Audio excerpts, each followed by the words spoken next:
Jim, and thank you for the invite. And like I just mentioned to Tim a few minutes ago, is our goal, Jen and I, is to convey both information to you so you come back to us with questions later, but also to help Tim get back on time at 1 o'clock. So with that, we'll be pretty brief, and I'd like to leave Jen more time than myself just to get us on track. We got a brief agenda. Before I get into that, I do want to talk just a second about HEA. As you know, we've had 2 windstorms recently this last week, and it's been a very trying time for us. We are fortunate we weren't up in the valley.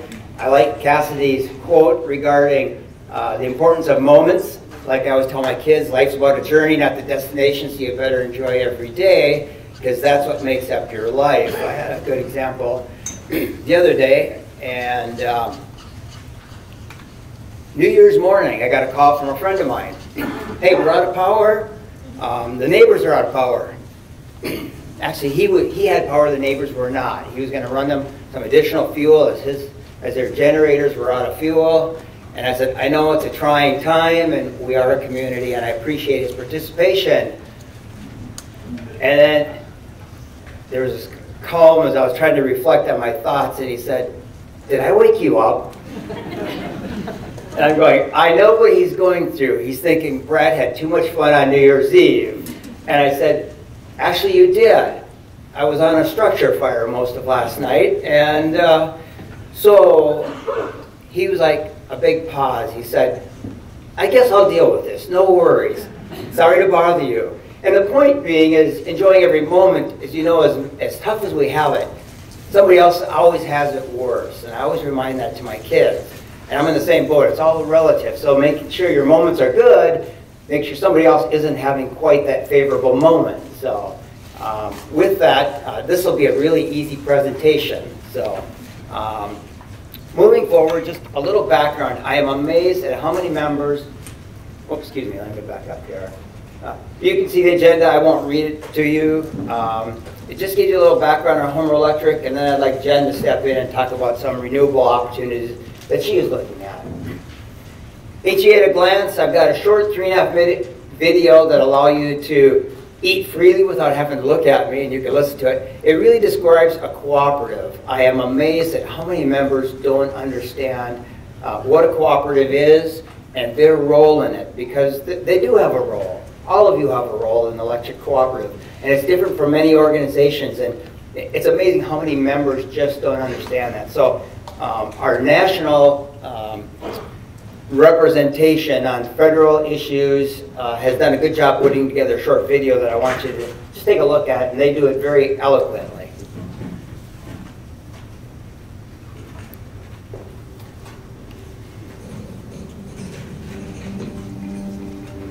Our story starts back in 1844 in not-so-merry England, where a group of weavers, fed up with the high price of company store groceries, pooled their money to buy their own food, creating a new form of business, the cooperative. The idea caught on. Here in the U.S., President Roosevelt gave electric cooperatives a jumpstart with the founding of the Rural Electrification Administration, the REA, telling American farmers and ranchers, if you want electricity, you can do it yourselves. And they did. Rural men and women quickly began scraping together the $5 needed for membership and equity in the co-op. Up went the poles and wire and lines to bring rural folks what they so desperately needed, power. Soon, electric cooperatives popped up all across the country, transforming the way of life in rural America. Today, there are more than 900 electric co-ops in the U.S., bringing electricity to some 42 million Americans. So how do cooperatives work? First off, cooperatives are not for profit. Money comes in from members when they pay their electric bills. Money goes out to pay co-op expenses. A little bit is set aside for emergencies and the future. Any leftover is returned to members. Pretty sweet, huh? But it's not just about the money. Co-ops exist only to serve their members. They have a unique set of cooperative principles. All may join, regardless of race or gender or creed. That's the first principle of cooperatives: voluntary and open membership. Members vote for the directors to lead their co-op. They vote yay or nay on big issues. Majority rules. That's the principle of democratic member control. Everyone pays a little money to become a member. An owner, we call that principle participating economically. Cooperatives believe and invest in education, training, and information. That makes them smart and sets them apart. Cooperatives stand on their own two legs. Decisions are made locally for local people. We call that principle autonomy and independence.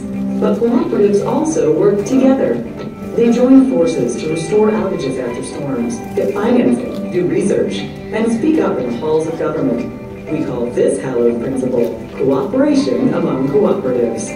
It's what makes us strong. And co-ops have a heart, a big heart. They help kids and industries and communities to grow. They give to hospitals and fire stations, ballparks and businesses.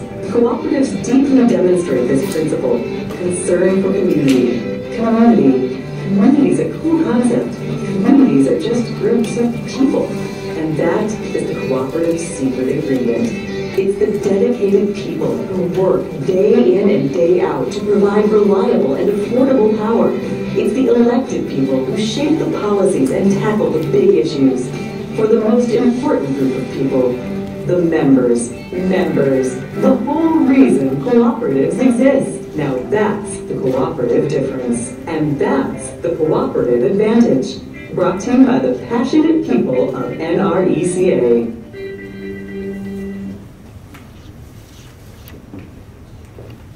So I thought that, is that working? It's tough when you're, there you go. All right.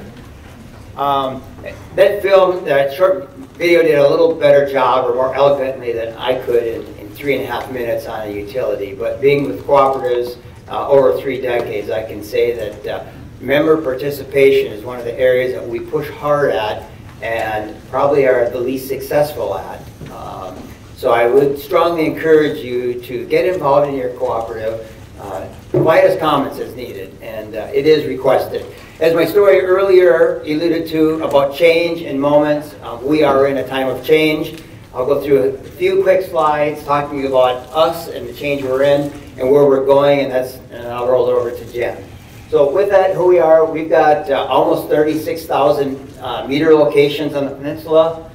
Our latest number as of like last night was over 25,000 members. The reason it's different, some folks have multiple meters, some people have apartment complexes with many meters. The school district has many meters, but only one membership. And you can see we've got over 27,000 miles of line. With that, here's a picture of our territory. Most of you are very familiar with it. We cover from north of Nikiski over to the other side of Feuding Lane, east of Sterling, all the way down to Homer, across the bay, Halibut Cove, Seldovia, Port Graham, and then Wallach. And I think somebody made the comment earlier, those are what we call our roadless areas south of Kachemak Bay, as we're either flying fixed wing or helicopters over there on a regular basis. I like this picture. I don't have the transmission system on here, but it does show the generation resources we use to provide electricity to your homes and businesses every day. And you can see, I'm looking if there's a point on here. We're going to try this. Oh, there is. Nice. So up in Nikiski, we've got 2 resources up there. The first one on the south side is adjacent to Agrium. That's a combined cycle plant where you have a combustion turbine. The exhaust you capture, create steam, run it to a steam turbine. It is a very efficient process, natural gas fired. That's where most of your electricity comes from. It is wonderful. Just to the north of that, you can see the other 2 dots. That's Bernice Lake. That is 3 old frame 5 units, also natural gas fired. We keep them up to date with the most modern technology. They are available at any second we need them. We use them regularly, and I have board members say, why do you have those units? Particularly since we can generate as much at Bernice Lake as we can at our Nikiski plant adjacent to Agrium. And the reason is, if you've been around for any length of time, is once in a while we'll get fly ash. The last thing we want to do is put our brand new efficient units and run poor quality air into them. So if there's a volcano eruption and we got fly ash coming, we shut down all the good stuff, we start up the old stuff. And that's what it's for. That helps all my generation guys sleep at night, including myself. And then on the south end of the system, at the head of Kachemak Bay, excuse me, let me back up. Over in Soldotna, we've got a new LM6000 over there. It is a 48 megawatt unit, very efficient. We use that for backup as well. That system also gets used on a regular basis, more frequently than Bernice Lake, and we actually use it when we shut down our Nikiski plant for scheduled maintenance. So that's a neat unit. And then at the head of Kachemak Bay is the state's largest hydro facility. It's a 120 megawatt plant that Homer Electric operates and maintains on behalf of all the utilities from Homer to Fairbanks. So where does electricity come from? I alluded to it earlier. We get, up until a year and a half ago, we got 90% of our power from natural gas-fired generation. The balance we picked up from Bradley Lake. Adjacent to Bradley Lake, finished about 18 months ago, was something called Battle Creek. Battle Creek adds additional water or fuel to the Bradley Lake facility, and as a result, they gave us a boost in our hydropower for our system. Looking ahead, where are we going? From a business risk, would you put 85% of your needs in one client? You can, but there's a lot of risk associated with that. With fuel, as we look forward, historically, we've gone out for bids for gas contracts, and that shows up on your electric bill, called a COPA, Cost of Power Adjustment. If you read your bill closely, it represents, on a residential bill, almost 1/3 of your electric bill on a monthly basis. The last time we went out for bids, we got, how many bids? Anybody got a guess? How many suppliers? Some of you have attended my meetings, presentations at the Chamber. One supplier. We are very grateful for that one supplier. It's understandable how we got here. We've got a small market that got even smaller when the export facility was shut down. So with that one supplier, it's great, but it's 1/3 of your electric bill. We're looking at ways that we can continue to take the upward pressure off of rates. And so far, we've been successful at it. Looking forward, our goal, and I'll talk about it in my next slide, is by the end of 2025 to have 50% renewable energy on our system.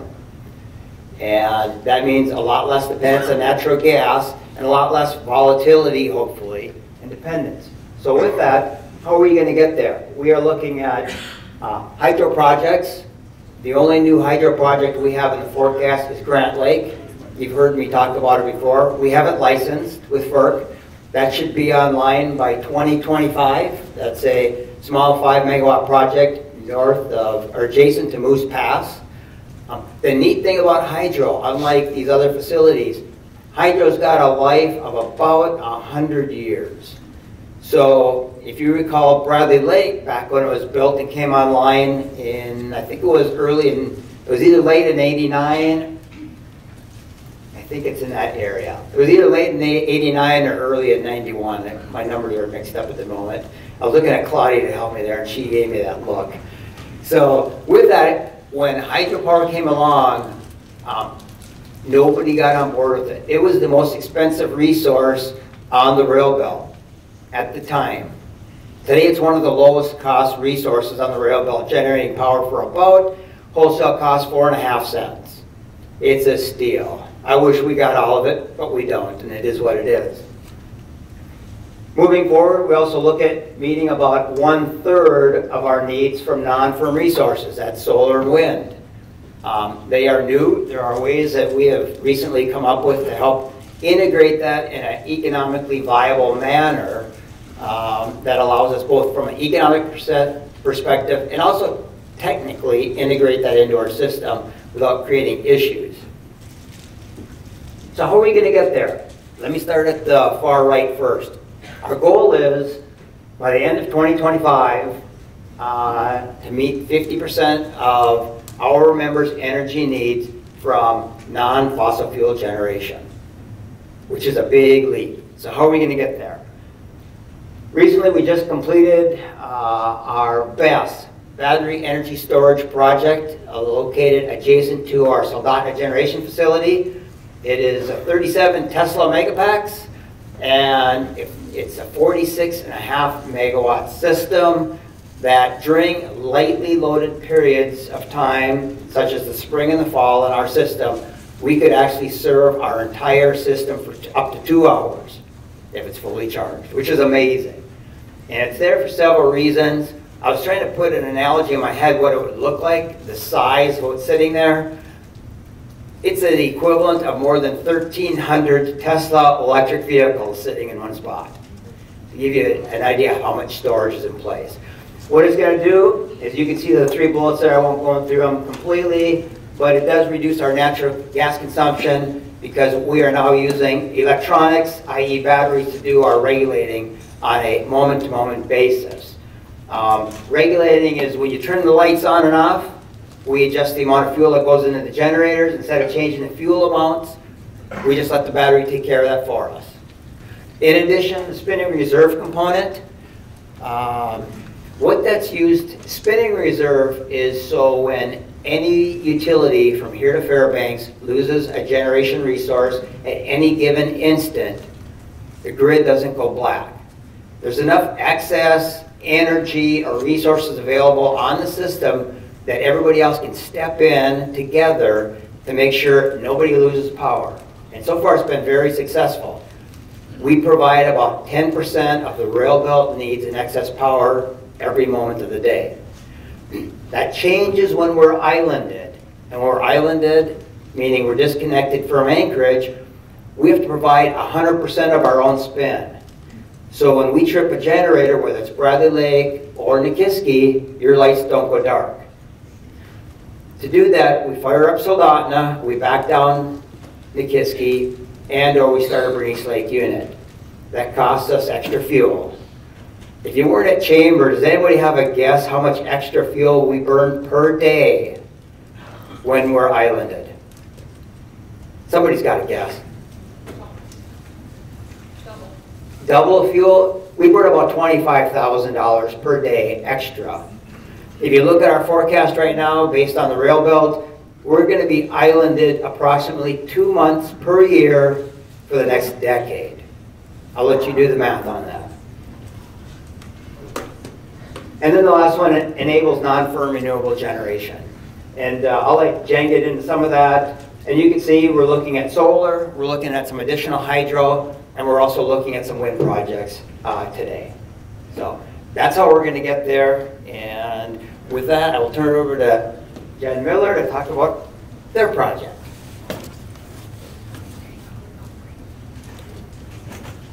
All right.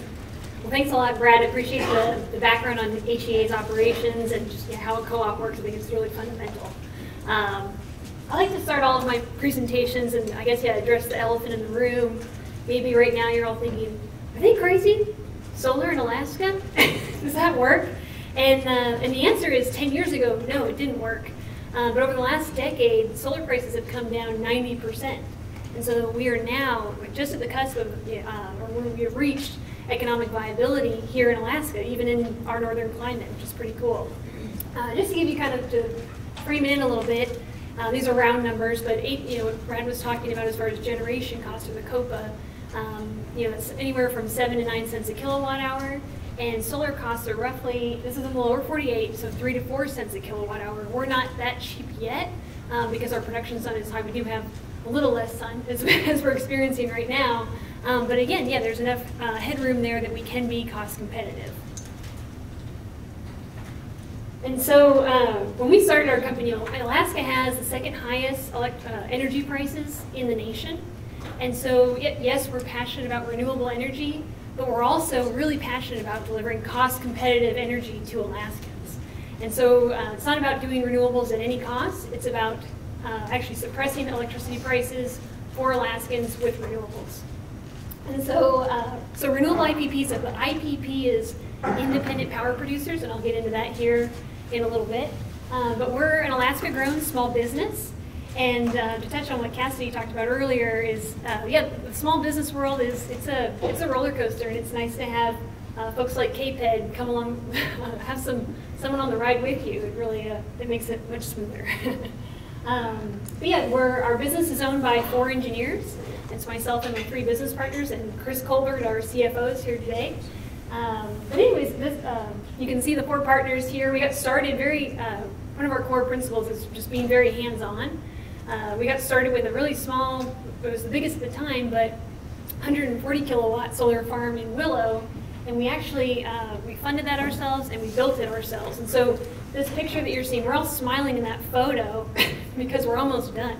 There wasn't a lot of smiling earlier this summer. But yes, what our business does is we actually handle our projects cradle to grave. And so we do the development work, which means we find land. We work with the utility to do technical grid studies to make sure that the energy can be integrated into the grid in a safe and reliable manner. And then we work on what's called a power purchase agreement to sell that electricity wholesale to the utility. And then finally we bring in private investment to pay for the solar farms. And so it's kind of neat to see new investment coming to the state. This is a whole new industry attracting dollars to our state. Once the development work is done, we're also a construction company. And so we design, procure, and construct the solar farm. And then we actually operate and maintain. And so sometimes businesses are just in the development phase, but we see value in being with the project all the way through to ensure that it's a quality build and that there's always a consistent relationship managing that asset and working with the utility and the public. So yeah, we're in this for the long haul. As I mentioned before, we initially started with a pilot project in Willow. And that was 140 kilowatts, it's 408 panels, and which we touched every one of them ourselves. That was in 2018, so the business started in 2017, and a year later, we brought on Alaska's first commercial solar farm. A year later, we did a 1.2 megawatt expansion, so roughly 9 times the size, and that is now currently the largest solar farm in the state. And we've been operating now since the pilot for 3 years, and we're seeing production come in as forecast, and our operating expenses, the business is working, and it's proving that solar is economic in Alaska. Now those projects, they actually just, whatever it costs Madanuska Electric to generate power, that's what they pay us, so we're cost neutral. We have a new project, the Houston Solar Farm, that will be roughly 6 times the size of Willow, and that is actually going to suppress energy prices and help reduce electricity costs for the Madanuska Electric members. And we're going to begin construction on that hopefully this summer. Okay, so I was laughing. I was getting ready for this presentation, and I got to this slide, and I was like, this is what happens when you let an engineer be an artist for an afternoon. So sorry in advance. But anyways, bear with me here. So an independent power producer, it's different from a co-op in that we're a privately owned electric generation, we own electric generation facilities. And so we privately fund and own those, and we sell the energy to co-ops at wholesale rates that have to be cost competitive. And an IPP, it can be solar, it can be wind, hydro, you name it. Any type of electricity generation equipment can be an IPP. So it's technology agnostic. But how this works in principle is, basically the IPP builds the solar farm or any type of generation facility, and then we sell electricity to a co-op utility, and we do that through what's called a power purchase agreement.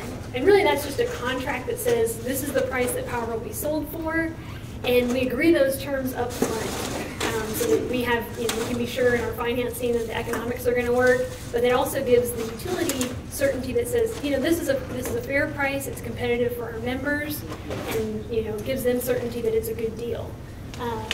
That contract has to go to the Regulatory Commission, and the Regulatory Commission of Alaska, their goal is to oversee the co-ops and to make sure that we're delivering the most value to the public and keeping energy prices as low as possible.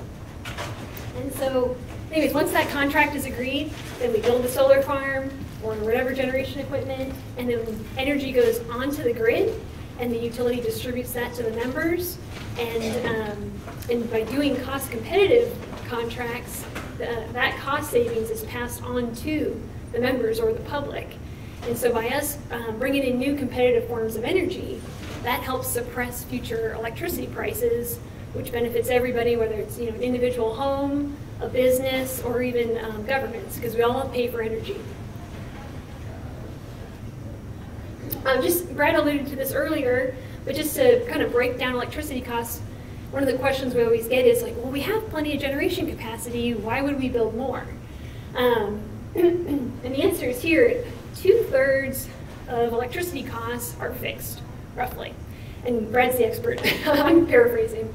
But yeah, 2/3 are fixed, and that's because of past facilities or infrastructure that's been built, and we're paying on those loans. And so it's just kind of like your mortgage, it's already a set rate. And we've made commitments to pay those off, or it's or related to overhead.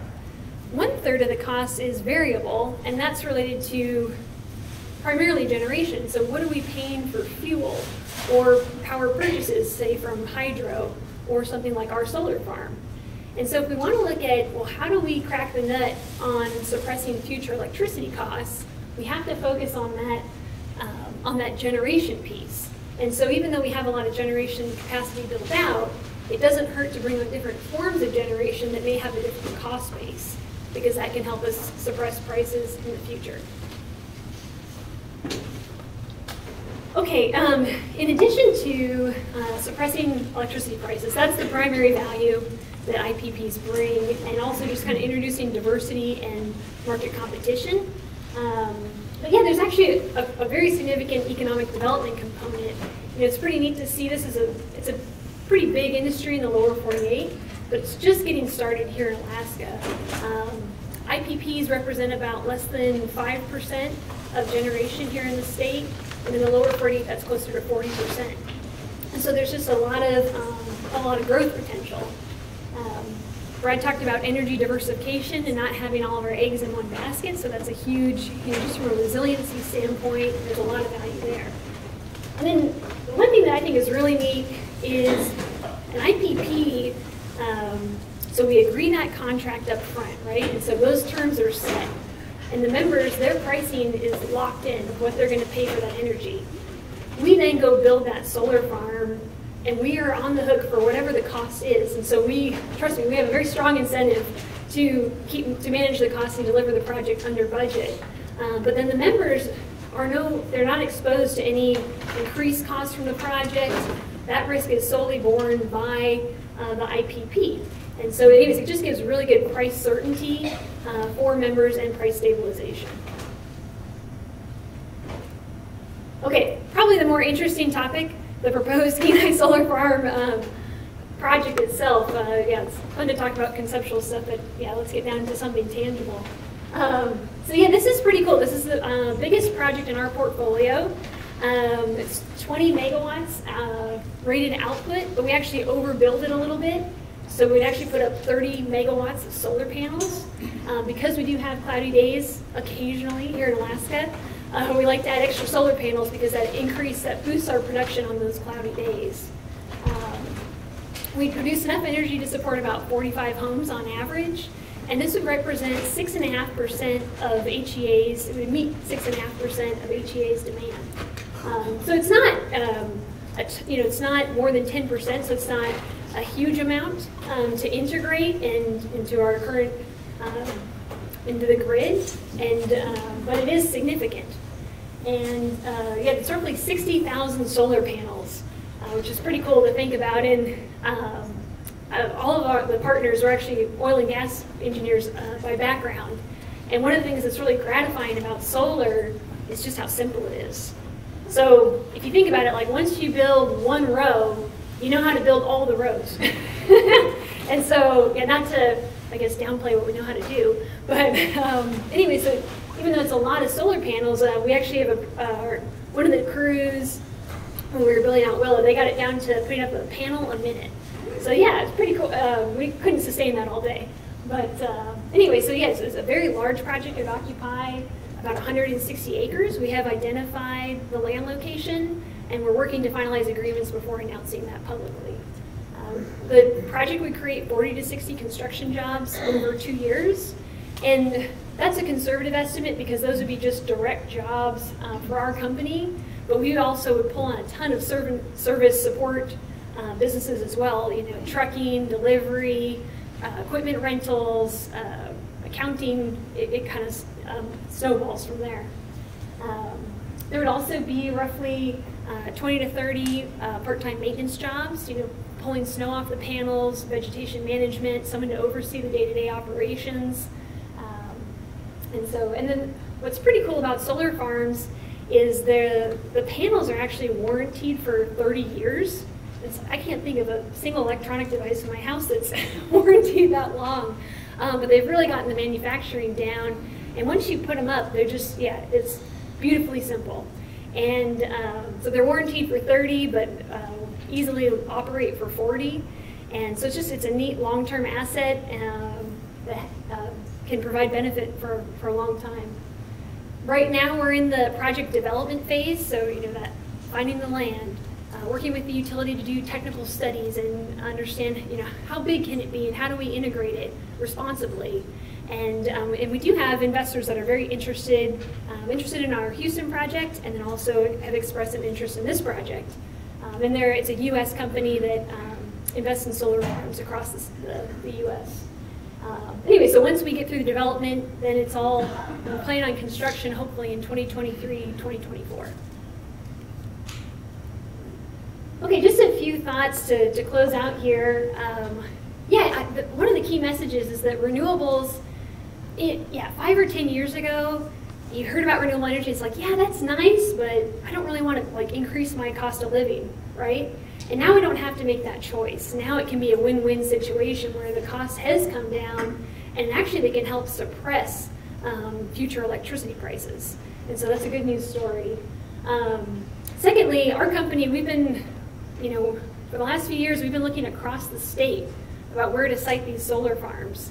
And the Kenai Peninsula Borough is strategically positioned to be one of the key locations for solar development in the state. There's a great solar resource here. Comparatively across the state, this is one of the better areas. There's great land that doesn't have significant mountain shade impacts. And then thirdly, and probably the most importantly, is there's a great workforce here. We all come from oil and gas, and it's been interesting to see our energy skills from that industry transfer to this industry, and it's been pretty seamless. And so when we look at, you know, folks that know how to build technical projects, that's who we want. And anyways, there's a great workforce here, and I just see a lot of opportunity in the Kenai Peninsula. And then finally, you may have heard we have engaged with the Kenai Peninsula Borough Assembly and Administration to request a property tax reduction for the project, or for IPPs in general, actually.